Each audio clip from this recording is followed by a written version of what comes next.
Atap venue cabang olahraga, cabur, menembak di lapangan tembak Rindam IM di Mata Iye, Kabupaten Aceh Besar, ambruk akibat hujan deras disertai angin kencang melanda wilayah tersebut, Selasa 17/9 pagi.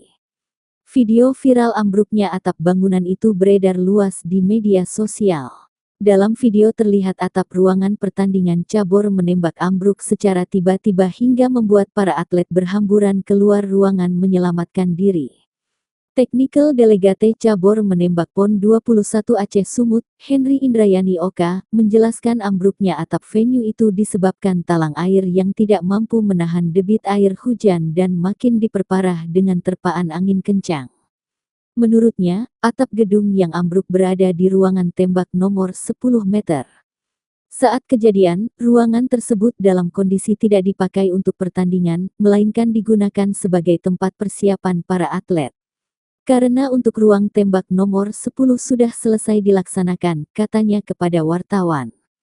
Beruntung tak ada korban jiwa dalam peristiwa itu. Henry mengatakan bahwa pertandingan cabur menembak masih dapat berlangsung, hanya saja terpaksa ditunda sementara waktu. Ruangan lain masih bisa digunakan, hanya saja kita matikan dulu saluran listrik karena banyak genangan air.